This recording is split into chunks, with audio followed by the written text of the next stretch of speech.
The New York Times has come up with the most ridiculous plan to investigate Joe Biden, and the paper's actually being serious about it. As more people come forward to back up Tara Reade's accusations, can Joe Biden even make it through the nominating process? Plus, police get shut down in San Francisco for wearing pro-police masks. All that and more. I'm Bobby Eberle. This is a 13-minute news hour. God bless the United States of America.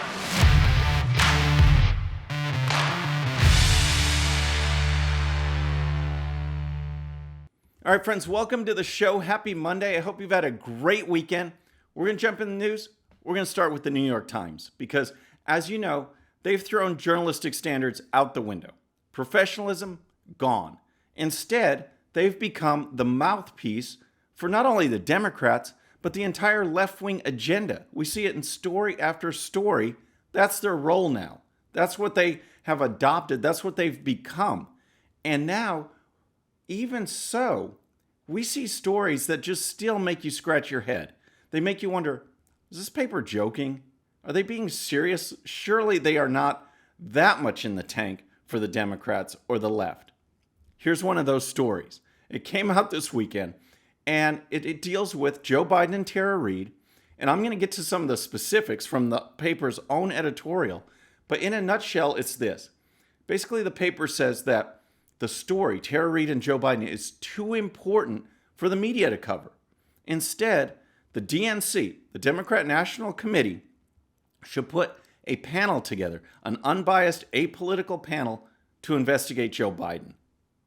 So the media's job, which for centuries, a big part of it has been investigative reporting, they say it's too important. We shouldn't do that.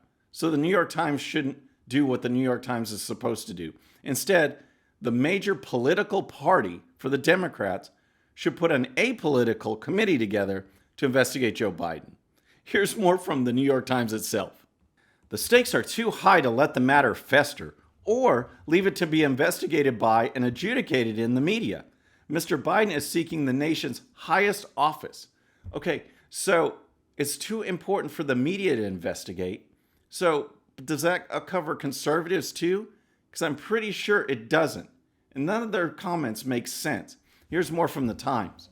In 2018, this board advocated strongly for a vigorous inquiry into accusations of sexual misconduct raised against Brett Kavanaugh when he was nominated to a seat on the Supreme Court. Mr. Biden's pursuit of the presidency requires no less. His campaign and his party have a duty to assure the public that the accusations are being taken seriously. The Democrat National Committee should move to investigate the matter swiftly and thoroughly with the full cooperation of the Biden campaign. The DNC should move to investigate, and, of course, the Biden campaign should fully cooperate. They should all get along. They should do the investigation, and we should trust the results. Meanwhile, the media should just step aside. That's what the New York Times is saying. In addition, there's this whole deal going on with the University of Delaware. Senate papers from Joe Biden back in his Senate days are there. They were scheduled to be released. Now they're sealed. They remain sealed, and they need to be investigated. Here's the Times comments on that. Any inventory should be strictly limited to information about Ms. Reade and conducted by an unbiased, apolitical panel put together by the DNC and chosen to foster as much trust in its findings as possible. What in the world does that mean? Again, are they being serious? Folks, so those of you that follow the show a lot know I'm a big fan of the Babylon Bee, and a lot of times their headlines make it into our relaxed brain. This sounds like it's from the Babylon Bee. And of course, the New York Times, this editorial has been roasted on social media. I mean, the comments have been non-stop.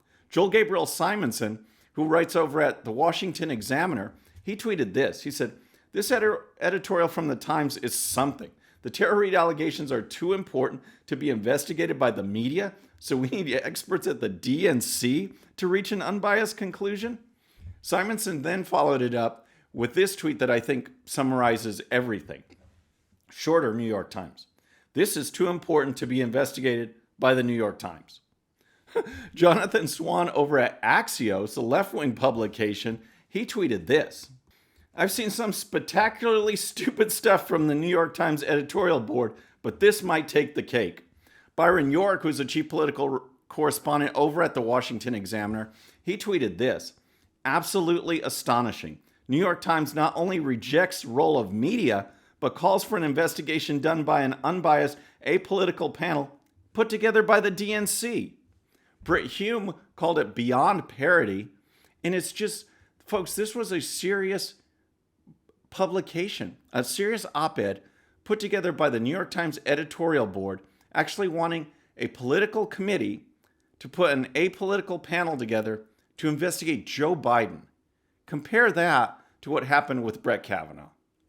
So next, I want to talk about the possible fallout from all of this, because more people are coming forward to support Tara Reade's story, and you have to wonder, can Joe Biden even survive this? We've seen him on the campaign trail. And above all, it's time for America to get back up on its feet and once again fight for the proposition that we hold these truths to be self-evident. Sounds corny. Not a joke. Think about it. We hold these truths to be self-evident. All men and women created by you know the thing. And we've seen him in recent interviews. If, in fact, for example, we solve the problem in the United States of America and you don't solve it in other parts of the world, you know what's going to happen. You're going to have travel bans. You're going to not be able to have economic intercourse around the world. There's a lot. Look. Stumbling and bumbling. That's what happens when he gets pushed. Now what's going to happen as more corroborators come out, more people back up Tara Reade's story, what's going to happen then? I mean, the media has been covering this up. They've been pushing it aside, but it's got to come out. It's got to come out sometime. And now we may see the first cracks in what would happen if Joe Biden does get pushed on this issue. So he was actually on MSNBC. He was asked about it by Mika Brzezinski. And over the weekend, I covered this story. I was a guest on Newsmax TV, and you can check out that report right there, that guest appearance. That was pretty fun. But he was on MSNBC, and he was asked by her about these allegations, and he did not do a good job. Here's part of it. Based on the investigations that have taken place so far, to the best of my knowledge, by two major papers, they interviewed dozens of my staff members, not just senior staff, but staff members, I'm told, at least that's what they said, and yes. Nobody. This was not the atmosphere in my office at all. Not the atmosphere in his office at all? First of all, those investigations by the major papers, what he's referring to there is the Washington Post and the New York Times. And those were pathetic cover-ups to go over this story, just glancing at it, making it look like they did their job. The Washington Post in their report actually said that there were other allegations, but they didn't rise to the level of Tara Reade's. So that does sound like there's an atmosphere when other women are coming forward, but the Washington Post dismisses it because it didn't rise to the same level. Still means it's there. The New York Times said no one really backed up Tara Reade's story, or there were no other reports backing up Tara Reade's story, except for the women who were uncomfortable because of the unwanted touching and hugs and kisses. Those women. That was the part that was later removed from their story at the urging of the Biden campaign. Remember that? So then Mika Brzezinski asked, she contrasted between Christine Blasey Ford during Brett Kavanaugh and Tara Reade now. And here's what she said. High-level Democrats said she should be believed, that they believed it happened. You said if someone like Dr. Ford were to come out, the essence of what she is saying has to be believed, has to be real. No. Why? No, what I said, it has to be. Why is it real for Dr. Ford, but not for Tara Reade? So that wasn't bad. Then Brzezinski brought up the fact that Stacey Abrams, Kirsten Gillibrand, back in the Kavanaugh hearings, they said that all women should be believed. So those two said that, and Brzezinski added this.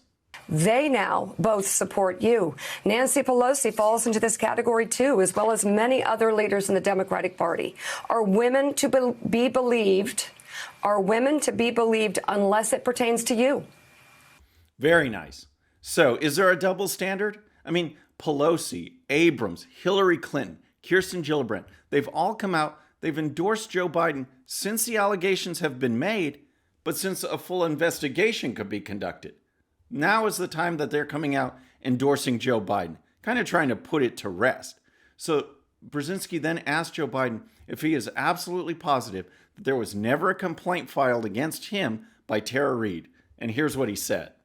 I am absolutely positive that no one that I'm aware of ever has been made aware of any complaint, a formal complaint made by or a complaint by Tara Reade against me at the time this allegedly happened 27 years ago or until I announced for I guess it was in April or May of this year. What? Did you understand that? Did you understand what he said? Folks, here's the deal.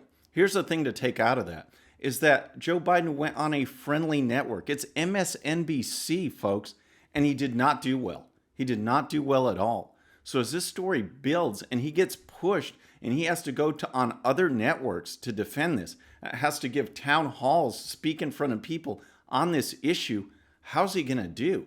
Is he even going to make it through the nominating process? Democrats are, they pushed Bernie Sanders aside to get to Joe Biden. And now look what they've got. The Bernie Sanders folks have to be freaking out. There's some that are calling for Andrew Cuomo to take charge. Joe Biden is in big trouble if this is how he's going to respond on a friendly network. So next, I want to talk about the problems in San Francisco and what the police are going through.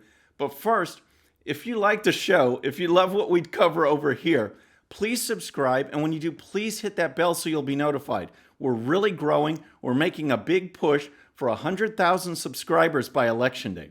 100K by Election Day, and you can help us out. Also, I just want to thank all of you who tuned in on Saturday for our live stream. It was our third live stream, but it was our first with a call-in Skype guest, and it crashed and burned spectacularly. It was just glitch after glitch, and I appreciate you guys for staying with us. Dan Gaynor from Media Research Center, we figured out what was going on. He's going to come back this Saturday. We're going to do it again. But I want to thank all of you. In particular, I want to thank Flood for the massive super chat donation. We've got a hat coming out to you, and I just really appreciate it. So contact me on the link in the description. We'll get that hat out to you. So next, I want to talk about San Francisco. The police are being criticized for wearing thin blue line masks to show support, to show solidarity for each other. They said, can't wear those because it may be divisive. Here's a report from Fox News. San Francisco cops have been told not to wear thin blue line flag coronavirus masks when they are on the job. The edict came down last Friday from San Francisco Police Department Chief Bill Scott after officers generated controversy when they were seen wearing the masks at a May Day protest by homeless activists at an abandoned property. Police Chief Bill Scott issued a statement following up on this initial report, and here's what he said. The San Francisco Police Department stands for safety with respect for all, and in consideration of concerns some community members have expressed that thin blue line symbolism on some of our officers' face masks may be perceived as divisive or disrespectful. We are taking steps with our officers and the Police Officers Association to provide alternative, neutral personal protective equipment, Scott said in a statement. Wow, this is amazing. The left can spin anything that they want, that they deem appropriate and okay. Not only do we have to let it go, we have to embrace it. We have to embrace it as good. Otherwise, we're labeled as being divisive or non-inclusive. But if they come down on something, boom, it's gone. And of course, no issue on the left would be complete without playing the race card. The San Francisco Examiner reported that after viewing video of a line of officers wearing the masks at a protest, Shaman Walton, a member of the San Francisco Board of Supervisors, said, "That looks more like something you see below the Mason-Dixon line." So, I guess being pro-police and showing some solidarity is equivalent to some, southern racist bubbas out there. That's what this guy is saying. It's absolutely outrageous that comments like this can be made, yet they make it all the time. So finally, I want to wrap up with the weekend that President Trump had because he was on a tear. I mean, we're talking George W. Bush, we're talking China, we're talking the media. He was at it. And it all started with this video that former President George W. Bush put together on the coronavirus and the need to come together and put politics aside. And here's part of that. Let us remember how small our differences are in the face of this shared threat. In the final analysis, we are not partisan combatants. We are human beings, equally vulnerable and equally wonderful in the sight of God. We are not partisan combatants. We are human beings. So that video set off President Trump, who tweeted this. He said, in regards to Pete Hegseth over at Fox News, he said, "Oh, by the way, I appreciate the message from former President Bush, but where was he during impeachment calling for putting partisanship aside?" At Fox and Friends, he was nowhere to be found in speaking up against the greatest hoax in American history. Wow. He was fired up on that one. So the question is, fair or not fair? Let me know in the comments what you think about President George W. Bush's video and the reaction to it. So then President Trump was just getting started. Then he tweeted out some polls reminded people of some recent polling. And here's that. 96% approval rating in the Republican Party. Thank you. Also, just out, highest ever approval rating overall in the new Gallup poll, and shows Trump beating Sleepy Joe Biden. And then he saved his most direct attacks for the media with this tweet. Comcast, that's ABC News, and fake news CNN are going out of their way to say great things about China. They are Chinese puppets who want to do business there. They use U.S. airwaves to help China, the enemy of the people. So he also blasted the media for their attacks on him before, when they were trying to imply that he knew way back about coronavirus. And information just came out from the intelligence community that showed that his first major briefings on it were in January, where then he quickly shut down travel from China. So that was President Trump over the weekend. Lots of tweets out there, lots of great stuff. Please check it out because it's very informative and entertaining. So folks, that's our show for today. I hope you liked it. Please subscribe, and when you do, please hit that bell so we can get to 100K by Election Day. I'm Bobby Eberle. This is a 13-minute news hour.